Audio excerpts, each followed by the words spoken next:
براہ راست آپ کو لے چلیں گے، قومی اسمبلی کا رخ کریں گے۔ مولانا فضل الرحمان اس وقت اظہار خیال کر رہے ہیں۔ کے لیے بھی مشکل ہو جاتا ہے۔ سیاستدانوں کو با اختیار بناؤ، سیاستدانوں کو معاملات حوالے کریں، سب چیزیں اپنے اندر سمیٹنا اور سارے معاملات کے لیے فیصل آباد کا گھنٹہ گھر بن جانا، ہر چیز کے لیے خود امرت دھارا بن جانا، یہ شاید ایک خواہش تو ہو سکتی ہے لیکن یہ کبھی بھی مسئلے کا حل نہیں ہو سکتا۔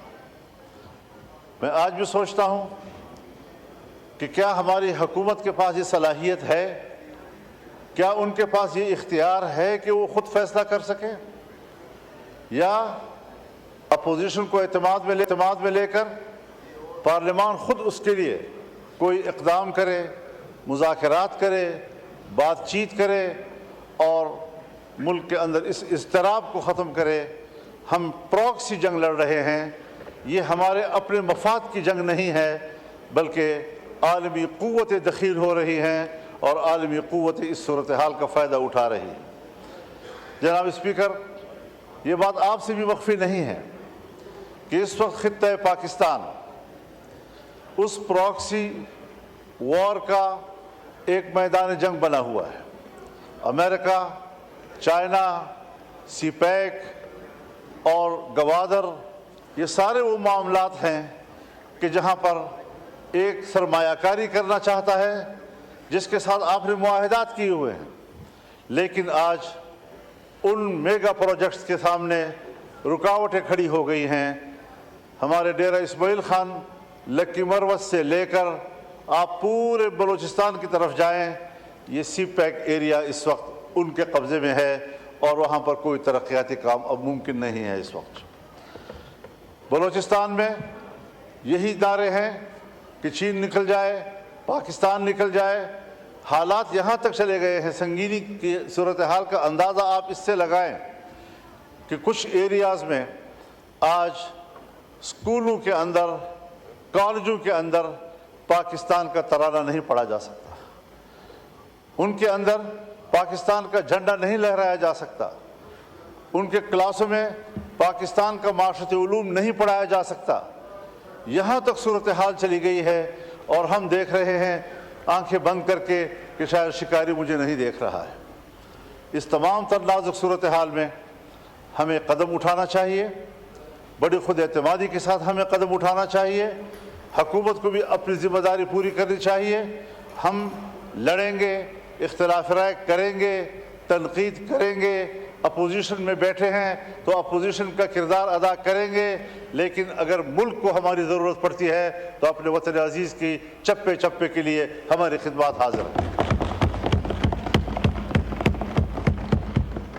پارلیمنٹ کو، سیاسی جماعتوں کو، سیاسی قائدین کو ملک کے لیے غیر ضروری سمجھنا، اس سے بڑی حماقت اور دنیا میں اور نہیں ہو سکتی جو ہمارے ہاں کی جا رہی ہے۔ یہ سنجیدہ صورتحال ہے۔ ہم ان علاقوں میں رہتے ہیں، شاید سندھ میں وہاں تو ڈاکوؤں کا راج ہے، آپ کو وہاں کچے کی صورتحال سے وابستگی ہے اور پریشان ہیں، لیکن یہاں ہمارے ہاں اسٹیٹ کو باقاعدہ چیلنج کیا جا رہا ہے اور صورتحال انتہائی مخدوش ہو چکی ہے۔ تو اس سارے صورتحال میں ہمارا کردار کیا ہو سکتا ہے؟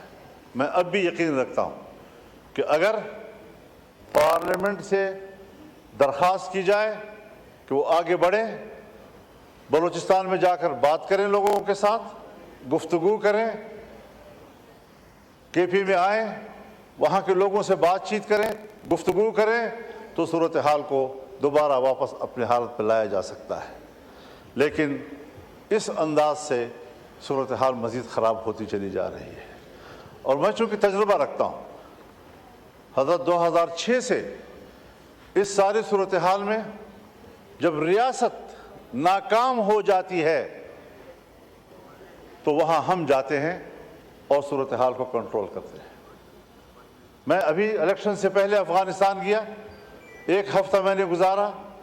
پاکستان افغانستان کے تمام شعبوں میں باہمی تعاون، سرحدات کا معاملہ، مسلح گروہوں کا معاملہ مہاجرین کا معاملہ، باہمی تجارت کا معاملہ، ان سب پر تفصیلی گفتگو کے بعد میں مکمل کامیاب واپس آیا اور میں نے وزارت خارجہ اور پاکستان کے ذمہ داروں کو آگاہ کیا اس سے، اور وہ مطمئن ہوئے، اپریشیٹ کیا، کہا میکینزم کیا ہوگا؟ میں نے کہا وہ تو ریاست کا معاملہ ہے، میرا ذاتی معاملہ نہیں ہے، میں تو اپنی کیپیسٹی میں گیا تھا، ان کی دعوت پہ گیا تھا۔ تو یہ کوئی مشکل چیزیں نہیں ہیں، لیکن اگر ہم سنجیدگی کے ساتھ بیٹھ کر تسلی سے بات چیت کر سکیں۔ یہاں پر سوال اٹھائے جاتے ہیں، صاحب حملہ ہو گیا، بشام میں حملہ ہوا، یقیناً بری بات ہے، ہمیں اقدام کرنا چاہیے ان کے خلاف۔ سیدھا الزام آ جاتا ہے کہ یہ تو افغانستان کے لوگ ہیں، افغانستان کے لوگ ہیں تو افغانستان کے لوگ مجرم ہیں پھر، لیکن وہ 1 یا 2 چوکیوں کو عبور کر کے کوئٹہ پہنچتے ہیں، اور کوئٹہ سے لے کر بشام اور کوہستان تک 250 چوکیاں ہیں، ان کو عبور کرنا کیا وہ بھی افغانستان کی ذمہ داری ہے؟ ہم کہاں تھے وہاں پر؟ سرحدات پر ہماری فوج ہے، ان کے پاس تو اتنی فوج ہی نہیں ہے کہ وہ سرحدات کنٹرول کر سکے۔ لیکن اس سارے صورتحال میں صرف اس سے کام نہیں بنے گا کہ ہم ذمہ داریاں کسی اور پہ ڈال دیں، ہمیں خود اپنی ذمہ داریوں کی طرف بھی متوجہ ہونا ہوگا۔ دوسری بات میں یہ عرض کرنا چاہتا ہوں، یہ چیز اس میں ہے کہ پرائرٹیز دیکھنی چاہیے۔ اس وقت یقیناً یہ ایک اہم مسئلہ ہے کہ جو مسنگ پرسنز ہیں، یہ بڑا ایک انتہائی اہم مسئلہ ہے اب لوگوں کا۔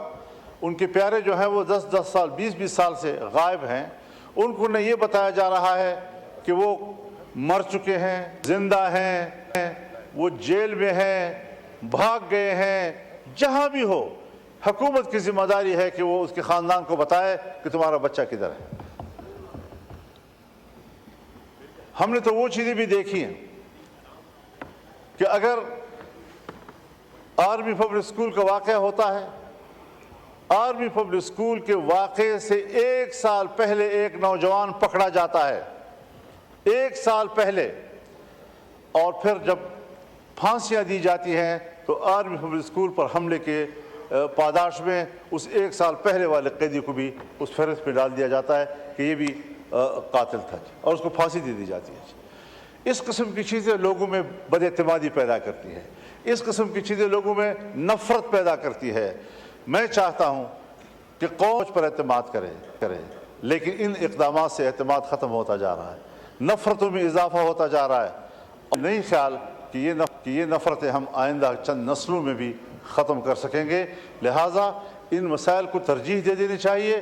وسائل ہیں، اور بلوچستان کے وسائل ہیں، خیبر پختونخوا کے وسائل ہیں، سندھ کے وسائل ہیں، پنجاب کے وسائل ہیں، ان وسائل پر وہاں کے عوام کا حق ہے، وہاں کے لوگوں کے آئندہ نسلوں کا حق ہے، ان کو اطمینان دلا دیا جائے کہ آئین پر عمل ہوگا، اور 18ویں ترمیم کے تحت یہ چیزیں آپ کی ملکیت ہیں، ریاست کا کوئی حق نہیں ہے کہ وہ جا کر وہاں پر قبضہ کرے۔ یہی وجہ ہے کہ عام مجالس میں یہ سوال اٹھائے جاتے ہیں کہ صاحب یہ جو ساری دہشت گردی اسمبلی کا اجلاس جاری ہے۔ سربراہ JUI مولانا فضل الرحمان اظہار خیال کر رہے ہیں۔ انہوں نے کہا کہ معاملات سیاستدانوں کے سپرد ہونے چاہیے۔ انہوں نے سوال کیا کہ کیا ہماری حکومتوں کے پاس اتنا بھی اختیار ہے کہ وہ خود فیصلے کر سکیں؟ اختیارات اپنے ہاتھ میں لینا خواہش تو ہو سکتی ہے، لیکن اس ملک کے مفاد میں نہیں ہو سکتا۔ پاکستان اس وقت پراکسی جنگ لڑ رہا ہے۔ اس کے علاوہ انہوں نے یہ بھی بتایا کہ جو معاملات بلوچستان کے حوالے سے خراب ہیں اس پر ان کی کیا رائے ہے۔ انہوں نے کہا کہ اس کی پوری مذمت کرتے ہیں، لیکن اس معاملے پر آنکھیں بند نہیں کر سکتے، اور اس کے ساتھ ساتھ افغانستان کے دورے کے حوالے سے بھی آگاہ کیا۔ انہوں نے کہا کچھ مطالبات انہوں نے سامنے رکھے ہیں جس پر بات چیت کی جا سکتی ہے، کیونکہ ہمارے آس پاس کے جتنے بھی ہمارے پڑوسی ہیں، جب تک ان کے ساتھ ہمارے تعلقات اور ہمارے روابط اچھے نہیں ہوں گے اس وقت تک اس ملک میں استحکام نہیں آ سکتا۔ قومی اسمبلی کا اجلاس اس وقت جاری ہے۔ ریسٹور کو ہم ختم کر رہے ہیں، 7-7 ہزار 10-10 ہزار ملازمین بیک وقت فارغ ہو جائیں گے۔ اس قسم کا کوئی قانون لانا، کوئی بل لانا، کوئی ترمیم لانا، یہ پاکستان کے ان ملازمین کے ساتھ، ان کے خاندانوں کے ساتھ، ان کے بچوں کے ساتھ دشمنی ہوگی، اور کسی قیمت پر اس قسم کے ترامیم کو ایوان میں قبول نہیں کیا جائے گا۔ یہی وجہ تو ہے کہ ہم مایوس ہو چکے ہیں۔ ہم کدھر جائیں؟ کوئی رول نہیں رہا ہے پارلیمنٹ کا، ممبران کا کوئی رول نہیں رہا ہے۔